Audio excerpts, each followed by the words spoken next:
అందరికీ నమస్కారం అండి. ప్రతి నెల అమావాస్య తిథి వస్తుంది. అయితే ఈ అమావాస్య సోమవారం రోజున వస్తే ఆ రోజును సోమవతి అమావాస్యగా పరిగణిస్తాము. 2024లో ఆఖరిగా వచ్చే సోమవతి అమావాస్య సోమవారం తెల్లవారుజామున 4:01 నుండి మంగళవారం రాత్రి తెల్లవారుజామున 3:56 ముగుస్తుంది. ఈ అమావాస్య తిథి సనాతన ధర్మంలో సోమవతి అమావాస్యకు గొప్ప ప్రాముఖ్యత ఉందండి. సోమవతి అమావాస్య శివారాధనకు విశిష్టమైనది. అత్యంత అరుదుగా వచ్చే ఈ అమావాస్య రోజు చేసే శివారాధన ఇంట్లో ప్రతికూల శక్తుల కారణంగా కలిగే అశాంతిని, దారిద్ర్య బాధలను పోగొడుతుందని మన విశ్వాసం. సోమవతి అమావాస్య రోజున పూజ ఎలా చేయాలంటే, మనకు వీలుంటే నదిలో స్నానం చేయొచ్చండి.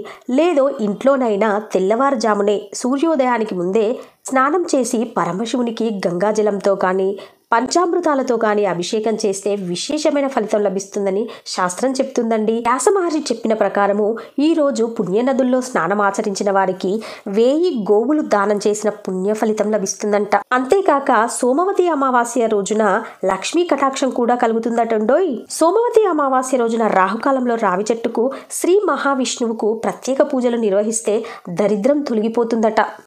రావి చెట్టుకు 108 ప్రదక్షిణలు చేయాలి. వీలు కాని వారు శివ పంచాక్షరి మంత్రాన్ని జపిస్తూ రావి చెట్టుకు కనీసము 11 సార్లైనా ప్రదక్షిణ చేస్తే సరిపోతుందటండి. అంతే ఫలితం కలుగుతుందట. శివకేశవులకు నైవేద్యంగా సమర్పించిన పండ్లను బ్రాహ్మణులకు దానం చెయ్యాలి. చాలా పుణ్యం. సోమవతి అమావాస్య రోజు ఇంటికి ఈశాన్యం దిక్కులో సాయం సంధ్య వేళ ధనలక్ష్మీదేవి ప్రీతి కోసం ఆవు నేతితో దీపం వెలిగించి ఆ ప్రమిదలో కుంకుమ పువ్వు, పచ్చకర్పూరం వేసి నమస్కరిస్తే దరిద్రం పోయి ఐశ్వర్య ప్రాప్తి కలుగుతుందటండి.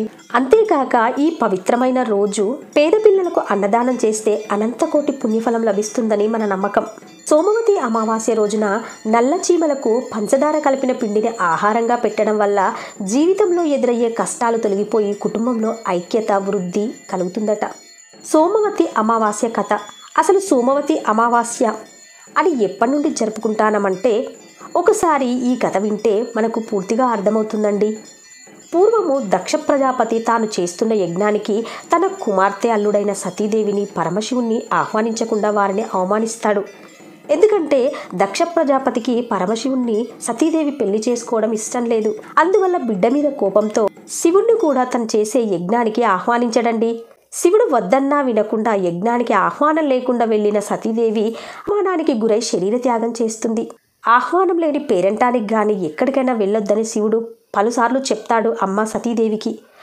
అయినా తను పుట్టింటి ప్రేమ, మమకారంతో ఆ శివయ్య చెప్పిన మాటలను పట్టించుకోకుండా తండ్రి చేసే యజ్ఞానికి వెళ్తుందండి. కానీ తనకు అక్కడ ఘోరమైన అవమానం జరుగుతుంది. తన భర్తను తన తండ్రి నిందించడం అనే మాటలు విన్న ఆ సతీదేవి శరీరాన్ని త్యాగం చేసుకుంటుందండి. ఆ సతీదేవి మరణ వార్త విన్న శివుడు ఆగ్రహించి తన జటాజూటం నుంచి వీరభద్ర స్వామిని సృష్టిస్తాడు. సమస్త ప్రమద గణాలతో కలిసి వీరభద్రుడు దక్షయజ్ఞాన్ని ధ్వంసం చేస్తాడండి. యాగానికి వచ్చిన వారందరినీ చితకబాదేస్తాడు. శివుణ్ణి అవమానించే కార్యక్రమంలో పాల్గొన్నందుకు శివగణాల చేతిలో చంద్రుడు కూడా చావు దెబ్బలు తింటాడండి. ఆ సమయంలో ఒంటి నిండా గాయాలతో తీవ్రమైన బాధతో చంద్రుడు పరమశివుణ్ణి శరణు వేడుకుంటాడు. అయ్యా శివయ్య, నా శరీర అవస్థను నేను ఎప్పుడు తగ్గించుకుంటానయ్యా, దానికి ఒక పరిష్కారం చెప్పని చంద్రుడు పరమశివుణ్ణి వేడుకుంటాడు. చంద్రుడి అవస్థను చూసి మనసు కరిగిన ఆ భోలాశంకరుడు త్వరలో రానున్న అమావాస్యతో కూడిన సోమవారం నాడు తనకు అభిషేకం జరిపిస్తే తిరిగి చంద్రుడు సంపూర్ణ ఆరోగ్యవంతుడవుతాడని చంద్రుడికి పరమశివుడు అభయమిస్తాడు.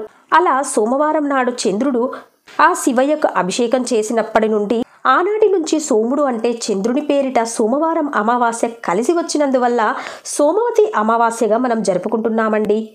మొట్టమొదటగా చంద్రుడు అమావాస్యతో కలిసిన సోమవారం రోజు శివయ్యకు అభిషేకం చేసి సోమవతి అమావాస్యగా మనకు పూజ జరిపించి మన ముందుకు తెచ్చాడు. ఇలా సోమవతి అమావాస్య అనేది వెలుగులోనికి వచ్చిందండి. ఏ వ్రతమైనా పూజైనా పూజ పూర్తయ్యాక వ్రతకథను చదువుకొని అక్షంతలు వేసుకుంటేనే పూజ సంపూర్ణమవుతుందని గుర్తుపెట్టుకోవాలండి. ఈ సోమవతి అమావాస్య కథ ఇంకొకటి తెలుసుకుందామండి. పూర్వం ఒక ఊరిలో నిరుపేద దంపతులు యుక్త వయస్కురాలైన కూతురుతో నివసిస్తూ ఉండేవారు. ఆ దంపతులు ఎన్ని ప్రయత్నాలు చేసినా తమ కూతురికి వివాహం చేయలేకపోయారు. ఒకరోజు ఒక మునిపుంగవుడు వారింటికి ఆతిథ్యానికి రాగా అతనిని గౌరవించి భోజనానంతరము తన కుమార్తె విషయం తెలిపి ఆశీర్వదించమనగా ఆ ముని ఈ యువతికి వివాహయోగం లేదని చెప్పెను. అందుకు వారు కలత చెంది ఇందుకు పరిహారం ఏదైనా ఉంటే చెప్పమని ప్రాధేయపడతారు. అప్పుడు ఆ మునిపుంగముడు అక్కడకు దగ్గరలో సోమ అనే ఒక సత్ప్రవర్తన గల ఇల్లాలు కలదని, వారి కుమార్తె ఆమె నుంచి కుంకుమ పొందినచో వివాహం జరుగునని తెలిపెను. అంతటా ఆ దంపతులు వారి అమ్మాయిని ప్రతిరోజు సోమవతీదేవి ఇంట్లో ఆమెకు సహాయంగా పనిచేయమని పంపించారు. కొన్ని రోజుల తర్వాత సోమవతి ఆ అమ్మాయి తన ఇంట్లో పనిచేయడానికి కారణమేమిటని అడగగా ఆ అమ్మాయి ఆ మునీశ్వరుడు చెప్పిన సమాచారమంతా సోమవతికి తెలిపింది. అప్పుడు ఆ సోమవతి ఆ యువతికి తన పాపిట నుంచి సగం కుంకుమను తీసి ఇవ్వగా ఆ యువతి దానిని ధరించింది. ఈ దినములకు ఆ అమ్మాయికి వివాహ గడియలు వచ్చాయండి. కళ్యాణం కూడా జరిగింది. కానీ ఇక్కడ సోమవతి పాపిటలో కుంకుమ తగ్గగానే ఆమె భర్త ప్రాణాపాయ స్థితిలోకి వెళ్ళిపోయాడు. అంతటా సోమవతి కఠోర నిష్ఠతో ఆ పరమశివుణ్ణి ధ్యానించి రావి చెట్టుకు 108 ప్రదక్షిణలు చేసి పాత్రలోని కొంత నీటిని చెట్టుకు పోసి మిగిలిన నీరు త్రాగగా తన భర్తకు ప్రాణాపాయం తొలగి పునర్జీవితుడవుతాడు, ఆరోగ్యవంతుడవుతాడు. ఆనాటి నుంచి సోమవతి అమావాస్యకు ఎంతో విశిష్టత ఏర్పడింది. సోమవతి అమావాస్య నాడు అభిషేకం చేయించలేని పక్షంలో కనీసం ఒక్క దీపమైన శివాలయంలో వెలిగించాలని పెద్దలు అంటూ ఉంటారండి. ఇదేనండి సోమవతి అమావాస్య కథ. ఈ రోజున మహిళలు ఆది దంపతులైన శివపార్వతులను పూజిస్తే అన్ని కోరికలు నెరవేరుతాయట, సుఖ సంతోషాలు నెలకొంటాయని, కష్టాలు తొలగుతాయని మన నమ్మకం. వివాహిత స్త్రీలు ఈ సోమవతి అమావాస్య రోజున తమ భర్తలు దీర్ఘాయుష్యుగా ఉండాలని ఉపవాసం చేసి శివలింగానికి అభిషేకం చేస్తే ఓం నమ శివాయ అనే మంత్రంతో జపిస్తూ ఉండి శివుణ్ణి పూజించాలి. ఈ రోజున ప్రత్యేకించి రావి చెట్టును పూజిస్తామండి. పూర్వీకులకు తర్పణం సమర్పించడం వల్ల వారి ఆత్మకు కూడా శాంతి చేకూరుతుంది. పితృదోషాలు ఉన్నవారు, సర్పదోషాలు ఉన్నవారు ఈ రోజున దానం చేయడం వల్ల వారికి ఉపశమనం కలుగుతుంది. ముఖ్యంగా స్త్రీలు పార్వతీదేవిని ఆరాధించడం వల్ల సుఖ సంతోషాలు, ఐశ్వర్యం కలుగుతాయని మన పెద్దలు చెప్తుంటారు. అమావాస్య అనగానే గ్రామదేవతకు కూడా పూజలు జరుపుతూ ఉంటాము. అయితే ముఖ్యంగా గ్రామదేవతలు అనగానే పోచమ్మ, మైసమ్మ, మారమ్మ ఇలా చాలా మంది దేవతలు ఉంటారు. సంవత్సరానికి ఒక్కసారి పోచమ్మకు బోనం చేస్తాము. ఆ తర్వాత అలా అమ్మను వదిలేస్తుంటాము. అమ్మకు కూడా ఆహారం పెట్టాలి కదండి. ఊరిని రక్షించే అమ్మ కడుపు నిండా ఆహారం తింటేనే మనల్ని ఆ గ్రామంలో సురక్షితంగా చూసుకుంటుంది. అందుకే గ్రామదేవతలకు కూడా అమావాస్య రోజున పర్వన్నం, పసుపు కుంకుమ కలిపిన బండారిని 11 నిమ్మకాయలతో ఒక దండ తయారు చేసి అమ్మ పాదాలపై కానీ మెడలో కానీ వేసి అమ్మకు సమర్పించి అమ్మ దగ్గర మరికొన్ని నిమ్మకాయలు పెట్టి అవి ఇంటికి తీసుకొని వచ్చి ఆ నిమ్మకాయలలో ఒక నిమ్మకాయను కట్ చేసి ఆ 2 నిమ్మ బద్దలకు ఒకటి పసుపుతో ఒకటి కుంకుమతో అద్ది గుమ్మానికి ఇరుప్రక్కల పెట్టి గుమ్మానికి ఇరువైపులా 2 ప్రమిదలు పెట్టి 2 దీపాలు వెలిగించినప్పుడు ఆ ఇంటికి ఎలాంటి నరఘోష తగలదని మన నమ్మకం. ఆ ఇంటిలో ఉన్నవారు సుఖ సంతోషాలతో ఉంటారని మన నమ్మకం. మిగిలిన నిమ్మకాయలలో 2 తీసుకొని వాటిని కట్ చేసి ఆ నిమ్మ రసంను తయారు చేసి కుటుంబ సభ్యులంతా స్వీకరించిన ఎడల కుటుంబంలోని వారంతా ఆరోగ్యంగా సంతోషంగా ఉంటారని మన పెద్దలు చెప్తూ ఉంటారు. ఇలా చేయడం వల్ల కుటుంబం సంతోషంగా ఉంటుందని మన నమ్మకం. మనం ఎలా ఆహారం తీసుకుంటామో గ్రామదేవతలకు కూడా ఆహారం సమర్పించాలండి. అమ్మ ఆకలిగా ఉంటుంది. కనీసం నెలకు ఒక్కసారైనా అమావాస్య రోజున, అందులో రేపు సోమవారం కలిసి వచ్చింది కదండి. 2024లో చివరి సోమవతి అమావాస్య రోజున మనం మన గ్రామదేవతకు ఆహారం సమర్పిస్తే అమ్మ సంతోషంగా భుజించి మనల్ని నూతన సంవత్సరం 2025లో చల్లగా చూస్తూ ఎలాంటి అవరోధాలు, ఆటంకాలు కలగకుండా చూసుకుంటుంది. అంతేనండి, అది మన నమ్మకం.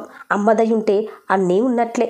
ఇవన్నీ మేము చేయలేమండి అంటే ఇంట్లో ఆ శివయ్యకు ఒక దీపం వెలిగించి పంచోపచార పూజ చేసుకొని ఆఫీసులకు వెళ్ళేవాళ్ళు, జాబ్స్కి చేసుకునేవాళ్ళు, అలా ఆఫీస్కు వెళ్ళే దారిలో ఏ గ్రామదేవత గుడి కనిపించినా అమ్మకు ఒక నమస్కారం పెట్టి చల్లగా నా కుటుంబాన్ని కాపాడు తల్లి అని అమ్మ దీవెనలు తీసుకొని అట్లీస్ట్ ఆఫీస్ నుండి ఇంటికి వచ్చే సమయంలోనైనా గుడిలో అమ్మను దర్శనం చేసుకుంటే చాలా మంచిదండి. అది వీలు కాకపోతే ధ్యానం చేసుకుందాం. సోమవారం అమావాస్య అంటే అమ్మ, అయ్యవారు, ఆ శివయ్య ఇద్దరు, అంతేకాక బ్రహ్మ, విష్ణు, మహేశ్వరుడు రావి చెట్టు వద్ద ఉంటారని మన నమ్మకం. ఇంత చక్కని రోజు 2024లో ఈ సంవత్సరానికి ఆఖరి రోజు, ఈ సంవత్సరానికి ఆఖరి సోమవతి అమావాస్య. చక్కగా ఈ పర్వదినాన్ని జరుపుకొని ఆ అమ్మవారు దుర్గాదేవి, ఆ శివయ్య కృపా కటాక్షాలకు అందరం పాత్రలం కావాలని మనస్ఫూర్తిగా కోరుకుంటున్నానండి. ఓకే ఫ్రెండ్స్, మీకు కనుక ఈ వీడియో నచ్చినట్లయితే ఒక లైక్ వేసుకోండి, షేర్ చేయండి. మరిన్ని వీడియోల కోసం ఛానల్ను తప్పకుండా సబ్స్క్రైబ్ చేసుకోండి. అలాగే మరవకుండా బెల్ బటన్ యాక్టివేట్ చేసుకోండి ఫ్రెండ్స్. అప్పుడే నేను చేసే ప్రతి లేటెస్ట్ వీడియో మీ మొబైల్కి నోటిఫికేషన్ రూపంలో వస్తుంది. ఉంటానండి. సర్వే జన సుఖినో భవంతు. అందరూ బాగుండాలి, అందులో నేను కూడా ఉండాలి. Thank you for watching.